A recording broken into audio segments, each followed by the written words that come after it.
नमस्कार प्यारे विद्यार्थियों, मरुधर एजुकेशन ग्रुप की ऑनलाइन कक्षाओं में आपका स्वागत है। प्यारे विद्यार्थियों, हम बीएससी पार्ट फर्स्ट ईयर की इलेक्ट्रोमैग्नेटिज्म फिजिक्स का अध्ययन कर रहे थे। उसमें हमारा चैप्टर चल रहा था, फर्स्ट लेसन चल रहा था फील्ड्स, यानी कि क्षेत्र क्या होते हैं, क्षेत्र को कितने भागों में विभाजित किया जाता है, इनके एग्जाम्पल क्या होते हैं।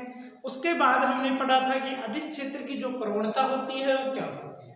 तो प्यारे विद्यार्थियों, ग्रेडियंट ऑफ स्केलर फंक्शन क्या होती है कि किसी अदिश क्षेत्र में अदिश फलन के अधिकतम परिवर्तन की दर को हम अदिश क्षेत्र की प्रवणता कहते हैं। उसका जो सॉल्यूशन हमारे को प्राप्त हुआ था वो क्या प्राप्त हुआ था, प्रवणता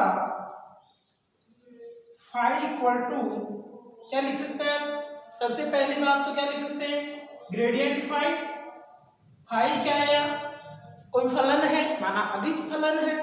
उसके बाद हमारा सॉल्यूशन क्या प्राप्त हुआ था, d phi upon d r maximum equal to क्या प्राप्त हुआ भाई।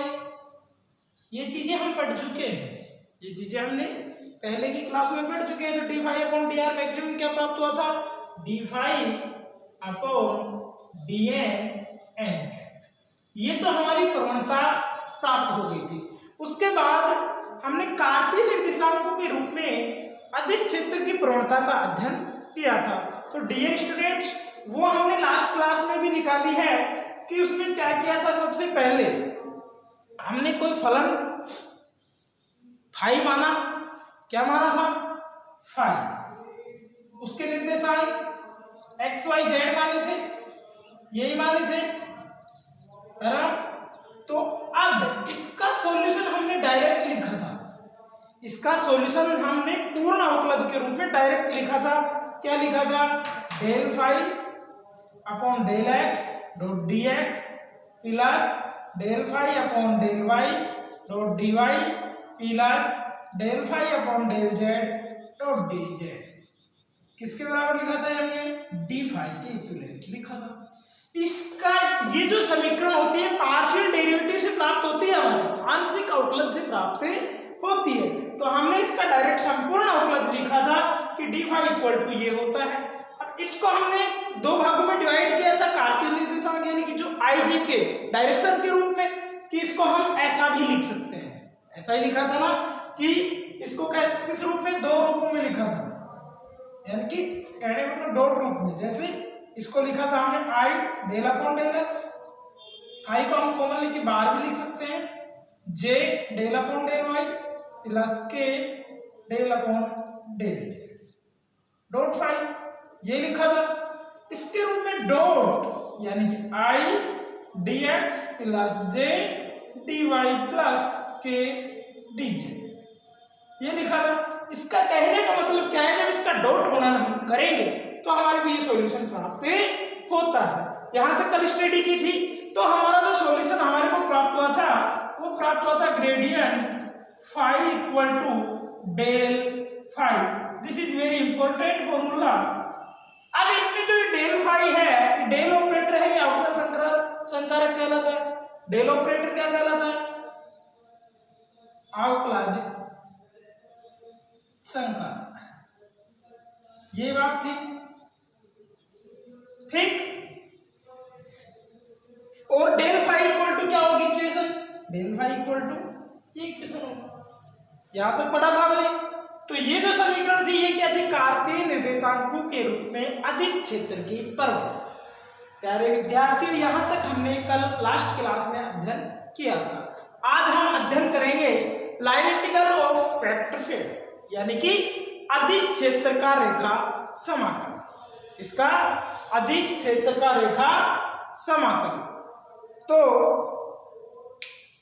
प्यारे विद्यार्थियों, इसमें इंपॉर्टेंट टॉपिक आपके था, एक तो जो प्रवणता का टॉपिक पढ़ा है वो वेरी वेरी इंपॉर्टेंट टॉपिक था, उसको आपको याद भी करना है, क्योंकि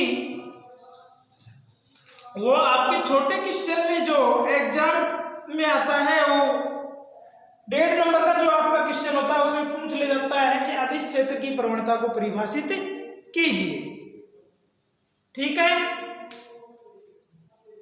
यहां तक नोट कर लिया था सभी ने। तो अब आगे लिखो, टॉपिक डालो, सदिश क्षेत्र का रेखा समाकल, सदिश क्षेत्र का रेखा समाकल।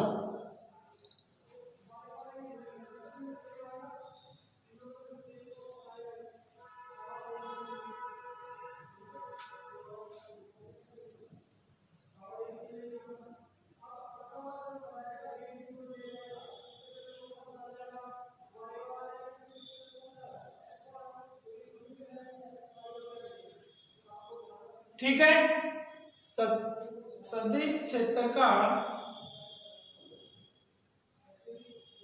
रेखा समाकल।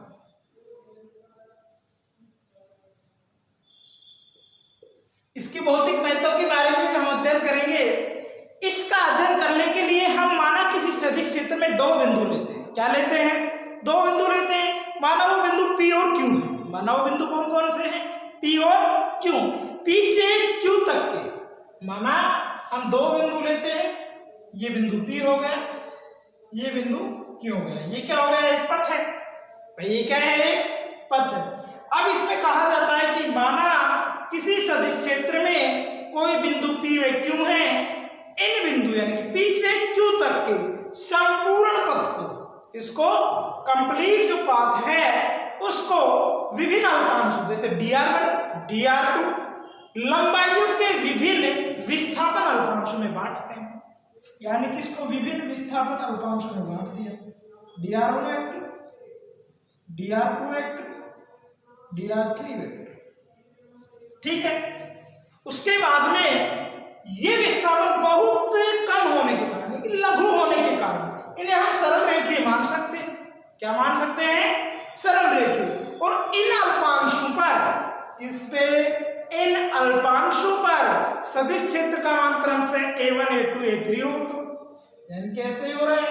माना ये कोई सदिश क्षेत्र है A। ठीक है। अभी क्रम से a1, a2, a3 इसी प्रकार होगा जिस प्रकार से हम विस्थापन अल्पांशों में बांटा है। तो विस्थापन अल्पांश और उनकी स्थिति पर सदिश क्षेत्र के जो अदिश गुणनफलों का योग होगा वो क्या होगा? ये क्या कह रहा है? अपने को क्या लिखना है? सबसे पहले सदिश क्षेत्र का रेखा समाकल, उसके बाद राइट हैंडेड साइड में ये आपको डायग्राम बनाना है और लिखना है माना किसी सदिश क्षेत्र में दो बिंदु P व Q है, P से Q तक के संपूर्ण पथ को dr1, dr2, dr3 इत्यादि लंबाइयों के विभिन्न विस्थापन अल्पांशों में बांटा जाता है तथा ये विस्थापन लघु होने के कारण इन्हें एक सरल रेखीय माना जा सकता है।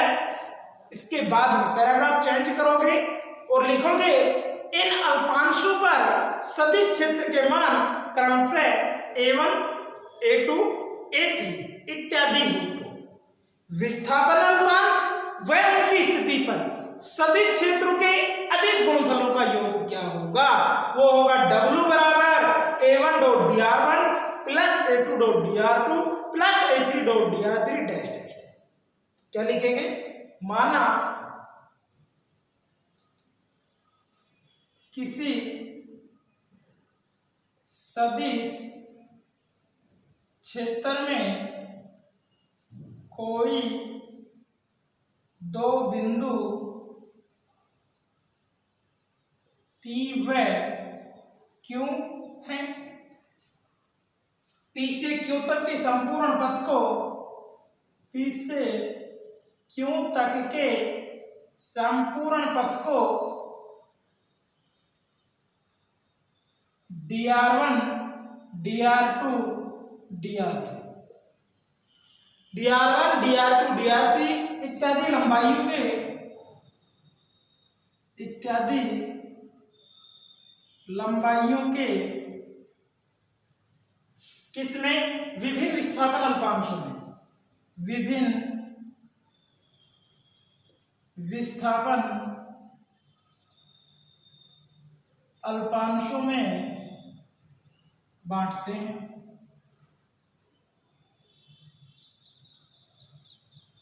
यहाँ तक किसी कोई दिक्कत? क्या कहा गया है कि माना किसी भी सदिश क्षेत्र में कोई दो बिंदु P व Q है, P से Q तक के संपूर्ण पथ को विभिन्न लंबाई यानी लंबाई के विभिन्न विस्थापन अल्पांश कौन से dr1 dr2 dr3 में बांटा जाता है। अब ये विस्थापन अल्पांश लघु होने के कारण ये विस्थापन लघु होने के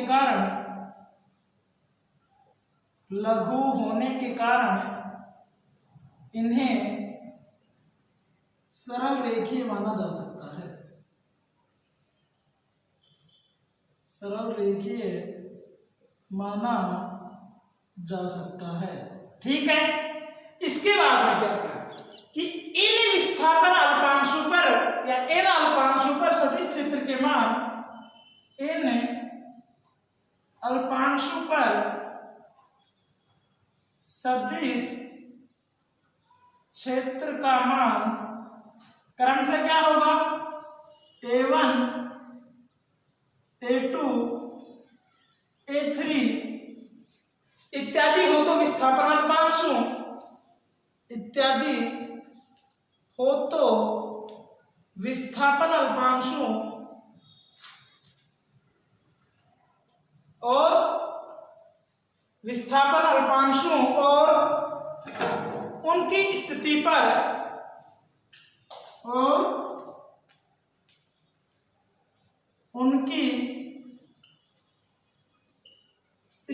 पर क्या होगा? सदिश क्षेत्रों के अदिश गुणनफलों का योग। सदिश क्षेत्रों के अदिश गुणनफलों का योग क्या होगा? गुणनफलों का योग क्या होगा? देखो W बराबर क्या होगा? W equal to A1 dot dr, A1 सदिश क्षेत्र ये विस्थापन अल्पांश plus A2 dot dr plus A3 dot dr। ठीक है, इसके बाद में इसको हम समेशन के रूप में कैसे लिख सकते हैं कि W equal to summation of P से Q तक बांटा है। कहां से कहां तक पथ लिया है? P से Q तक, A वेक्टर डॉट dr लिख सकते हैं। ठीक है, उसके बाद इसमें क्या बताया गया है कि यदि विस्थापन अल्पांश बहुत कम है, यदि विस्थापन अल्पांश बहुत कम है अर्थात dr टेंडिंग टू 0 है, तो समाकल की परिभाषा से योग को समाकल में प्रतिस्थापित कर सकते हैं। यदि विस्थापन अल्पांश अत्यल्प है, यदि विस्थापन अल्पांश अत्यल्प है तो क्या करेंगे? यानी कि अर्थात dr टेंडिंग टू 0,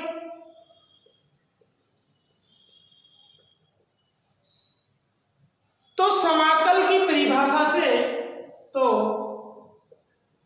समाकल की परिभाषा से, ये लाइन याद रखिए आपको, इस बुक में बहुत काम है। समाकल की परिभाषा से योग को समाकलन से प्रतिस्थापित किया जा सकता है। योग को समाकलन से प्रतिस्थापित किया जा सकता है।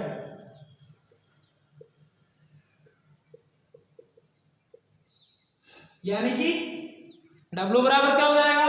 W equal to limit del r tending to 0, और पहले समेशन था P से Q A vector dot dr। अब जैसे ये लिमिट लगी तो इसको समाकल चिन्ह में चेंज कर सकते हैं। W इक्वल टू समाकल P से Q A vector dot dr। Very important solution. We get the solution. इस समाकलन को सदिश क्षेत्र A का बिंदु P से Q तक का रेखा समाकल कहते हैं। यानी कि समाकल को सदिश क्षेत्र A का बिंदु P से Q तक का रेखा समाकल कहते हैं। तो ये आपका था सदिश रेखा का या सदिश क्षेत्र का रेखा समाकल। सदिश क्षेत्र का रेखा समाकल।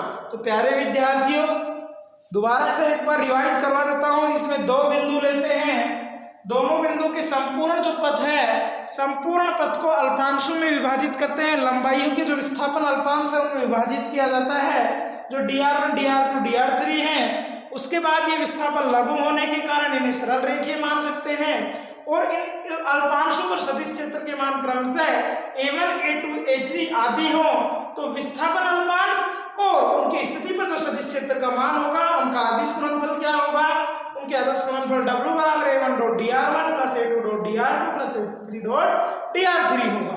अब ये विस्थापन अनुपात बहुत कम है, यानी कि dr टेंडिंग टू 0 की ओर अग्रसर है, तो समाकल की परिभाषा से योग को समाकल में चेंज कर सकते हैं। तो W बराबर हमारे पास प्राप्त होता है P से Q समाकल a डॉट dr। इस समाकल को हम सदिश क्षेत्र A का बिंदु P से Q तक का रेखा समाकल कहते हैं। नेक्स्ट टॉपिक है सदिश क्षेत्र के रेखा समाकल का भौतिक महत्व। डालो सदिश क्षेत्र के रेखा समाकल का भौतिक महत्व, यानी कि विद्यार्थियों ये इसका भौतिक महत्व क्या होता है, हमने ये मैथमेटिकल पोर्शन पढ़ा है, इसका हम देख सकते हैं कि क्या कहना चाहा है कि कोई भी सदिश क्षेत्र है उसमें दो बिंदु हैं, उनके मध्य जो होगा क्षेत्र का जो रेखा समाकल है वो पथ पर निर्भर नहीं करता है। ये आपने देखा भी, दो बिंदु हैं P से Q, इन दोनों के मध्य का जो संपूर्ण पथ है उस पर क्या निर्भर नहीं करता है, रेखा समाकल। सदिश क्षेत्र का रेखा समाकल पथ पर निर्भर नहीं करता है, किस पर निर्भर करता है, वह इनके अंत बिंदु की स्थिति पर dr1 dr2 dr3 पर निर्भर करता है। तो ऐसे क्षेत्र जो होंगे वो संरक्षित क्षेत्र भी कहलाते हैं। ऐसे क्षेत्र कौन से क्षेत्र भी कहलाते हैं, संरक्षित क्षेत्र, जैसे विद्युत क्षेत्र और गुरुत्वीय क्षेत्र। भौतिक महत्व में क्या लिखोगे कि किसी सदिश क्षेत्र में दो बिंदु के मध्य सदिश क्षेत्र का रेखा समाकल पथ पर निर्भर नहीं करता है, वह केवल अंतः बिंदुओं की स्थितियों पर निर्भर करता है। तो ऐसे क्षेत्रों को संरक्षित क्षेत्र कहा जाता है, जैसे विद्युत क्षेत्र और गुरुत्वीय क्षेत्र। बाकी का अध्ययन कल और करेंगे, भौतिक महत्व में क्या कहना चाह रहा है। तो धन्यवाद विद्यार्थियों, आपसे आशा करता हूं कि जो आज हमने समझा है, जो समझाया है, उसको आप समझ पाए होंगे और अपनी नोटबुक में नोट कर लेना। कोई भी बात समझ में नहीं है आए तो कमेंट करके पूछ सकते। धन्यवाद।